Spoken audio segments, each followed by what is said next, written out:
안녕하세요. 하루 필수 말씀 충전 하필 큐티 조종환입니다. 오늘 함께 나눌 하나님 말씀은 출애굽기 34장 1절에서 17절까지 말씀입니다. 주님은 모세에게 말씀하십니다. 너는 돌판 두 개를 처음 것과 같이 깎아라. 그러면 내가 깨뜨려 버린 처음 돌판 위에 쓴 그 말을 내가 새 돌판에 다시 새겨주겠다라고 이렇게 말씀하십니다. 그래서 이제 두 번째 돌판을 받게 되는데요. 그것을 이제 아침까지 준비를 해서 시내산으로 올라와서 산 꼭대기에서 기다리고 있거라라고 이렇게 말씀하시면서 여기에 이제 하나님께서 새겨 주실 것을 이제 약속하십니다. 근데 조건이 있죠. 아무도 함께 올라와서는 안 되고 산의 어디에도 사람이 보여서는 안 됩니다. 산 기슭에서 양과 소에게 풀을 뜯기고 있어도 안 된다라고 이야기하시면서 이 산이 이제 완전히 구별된 산으로서 그 어떤 생명체도 존재해서는 안 되는 완전한 거룩이 임하는 그런 장소가 되는 걸 우리에게 보여주십니다. 모세는 주님께서 그에게 명하신 대로 돌판 두 개를 처음과 같이 깎았다. 이튿날 아침에 일어나서 그 돌판을 손에 들고 시내산으로 올라가게 됩니다. 그때 주님께서 구름에 쌓여 내려오셔서 그와 함께 거기에 서서 거룩한 이름 주를 선포하십니다. 주님께서 모세의 앞으로 지나가시면서 선포하세요. 나 주는 자비롭고 은혜로우며 노하기를 더디하고 한결같은 사랑과 진실이 풍성한 하나님이다. 수천 대에 이르기까지 한결같은 사랑을 베풀며 악과 허물과 죄를 용서하는 하나님이다 라고 이렇게 이야기를 하십니다.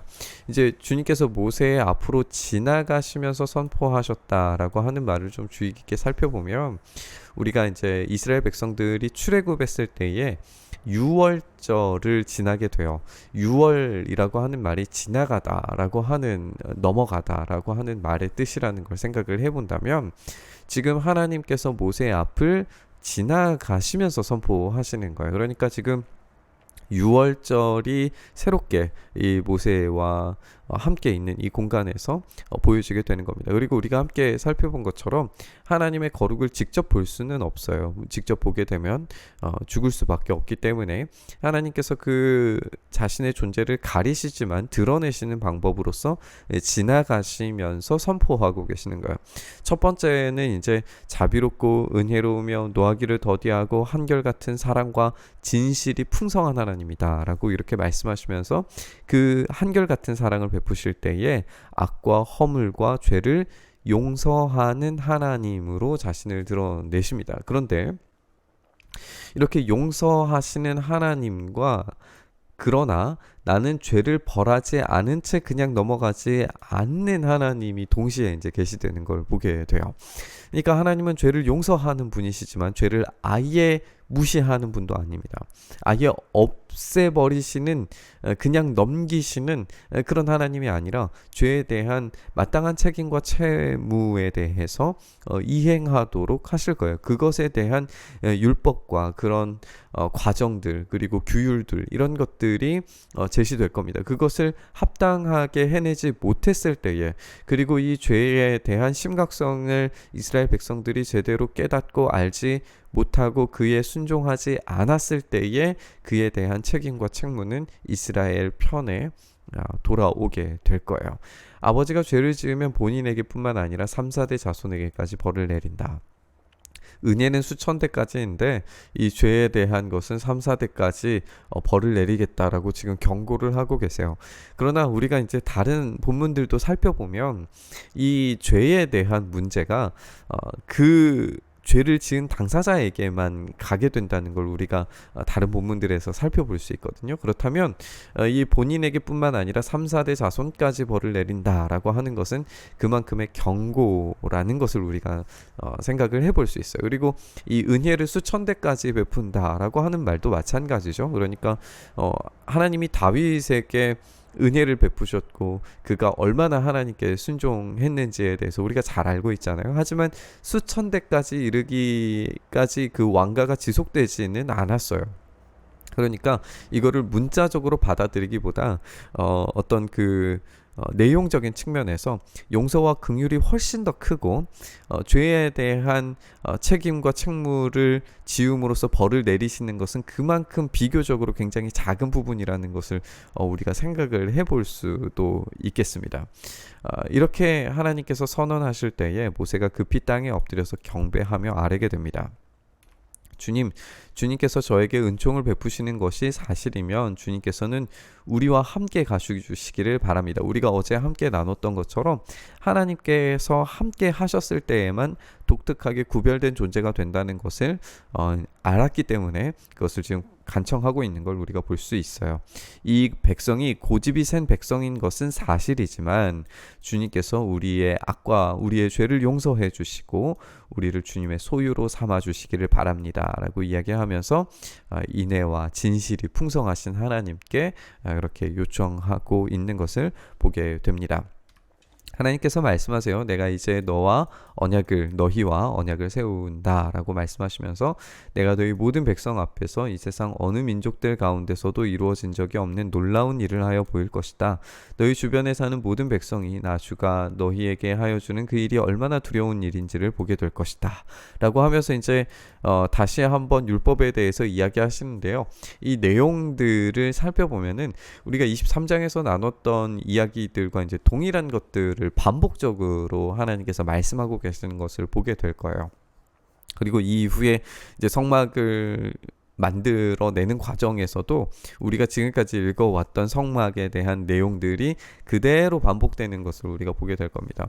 그래서 이 반복되어지는 것을 잘 살펴보면 오늘 이 금송아지를 섬기는 이 사건과 이것에 대한 해결이 출애굽 전반의 이 성막 이야기 한 가운데 놓여져 있다라고 하는 것을 우리가 알게 되고, 그래서 누구를 섬길 것인가에 대한 이야기가 굉장히 중요한 핵심 주제라는 것을 이 출애굽기의 내용에서 발견할 수 있게 되는 거예요. 그 내용들이 이제 우리가 함께 읽었었지만 다시 한번 생각을 해보면, 하나님께서는 이 명하신 것을 지키도록 하셨을 때에 너희 앞에서 아모리 사람, 가나안 사람, 헷 사람과 브리스 사람, 히윗 사람, 여부스 사람을 쫓아낼 것을 약속을 하십니다. 그들과는 언약을 세우면 안 돼요. 언약을 세우면 그것이 너희에게 올무가 될 것이다 라고 그렇게 경고를 하고 계십니다. 그 경고의 이유는 뭐냐면 그들의 제단을 허물고 석상을 부수고 아세라 목상을 찍어버려라 라고 이야기하고 계세요. 그러니까 그들과 함께 언약을 세우는 동시에 그들의 신들을 섬길 수밖에 없게 되기 때문에 그것을 하지 말라라고 이야기를 하시는 거예요. 이것은 이제 하나님의 십계명 율법으로 이제 계명으로 들어가게 되는 거죠. 다른 신에게 절을 해서는 안 된다. 질투라는 이름을 가진 질투하는 하나님이시기 때문에 다른 신들과 음란하게 섬기는 우상 숭배를 하지 말라라고 그렇게 명령을 하십니다. 그 땅에 사는 사람들과 언약을 세우지 말고 언약이라도 세웠다가 그들이 자신들의 신들을 음란하게 따르며 그 신들에게 제사를 드리면서 너희를 초대하면 너희가 그 초대를 거절하지도 못하고 그 제물을 먹게 되기 때문에 그렇게 우상 숭배에 자연스럽게 빠져들 수밖에 없기 때문에 그것이 올무가 된다라는 이야기를 하고 계시는 거예요. 또 그들의 딸들과 결혼을 시키면 그들의 딸들은 저희 신들을 음란하게 따르면서 너희 아들들을 꾀어 자기들처럼 음란하게 그 신들을 따르게 만들기 때문에 그것이 올무가 되기 때문에 이 이방인들과 함께 교제하지 말라라고 그렇게 선을 긋도록 명령을 하십니다. 너희는 신상을 부어서 만들지 못한다라고 이야기하시면서 이제 이런 우상 숭배에 대한 명령을 다시금 제시하시는 걸 우리가 읽게 됩니다. 하나님은 자비롭고 은혜로우며 노하기를 더디하시고 한결같은 사랑과 진실이 풍성하신 하나님, 한결같은 사랑을 베풀어 주시면서 악과 허물과 죄를 용서하시는 하나님이라고 그렇게 자신을 계시하십니다. 하지만 죄를 벌하지 않은 채 넘기시지는 않는다는 사실도 우리가 명심해야 됩니다. 죄에 대한 책임과 대가는 분명합니다. 죄를 용서하시지만 책임과 대가를 요구하는 분, 여기에서 우리는 이질적인 두 본성을 보는 것이 아니라는 걸 기억해야 됩니다. 그 죄의 대가를 구약의 백성들은 계속된 제사와 규율을 통해서 점검하고 이행해야 했던 것이고, 예수 그리스도를 통해 구원받은 우리는 이 끔찍한 죄의 대가를 예수님께서 대신 치르셨다는 사실을 기억해야 됩니다.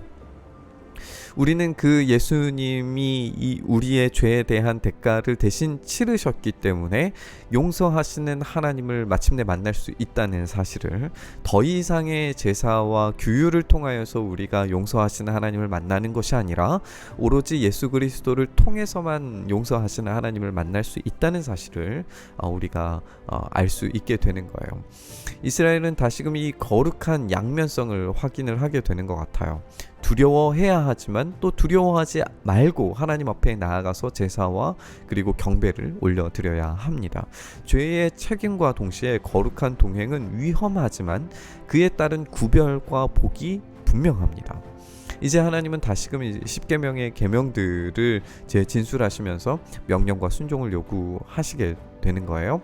이스라엘은 오직 하나님 한 분만을 섬기는 백성이 되어야 됩니다. 하지만 이것은 속박이 아니라 자유입니다. 그 땅의 거주민들이 섬기는 신들을 따를 때 오히려 올무와 속박이 된다는 사실을 하나님께서 지금 말씀하고 계시는 거예요.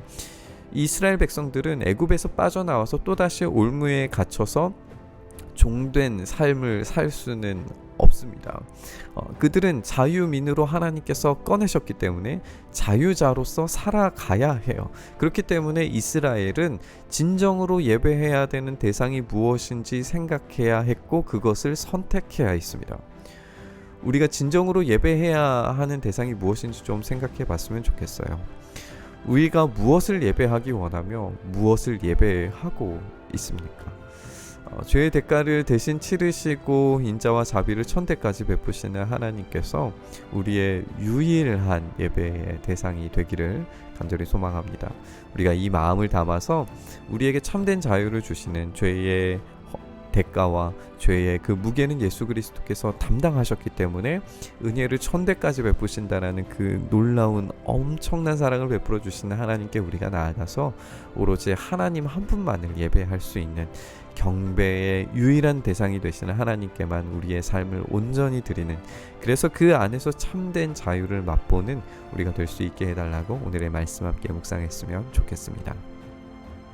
우리에게 참된 자유와 주님의 놀라운 은혜를 누릴 수 있게 하신 그 은혜를 다시금 찬양하며 경배합니다. 주님께서 주시는 그 은혜로 말미암아 참된 자유를 누리게 된 우리가 유일하게 선택한 하나님만을 섬기는 삶에서 참된 안식과 위로를, 능력을 얻을 수 있도록 붙드시고 인도하여 주시옵소서. 그렇게 우리의 삶이 오로지 하나님만 섬기는 삶 되기를 간절히 소망하며 우리 주님 예수 그리스도의 이름으로 기도드리옵나이다. 아멘.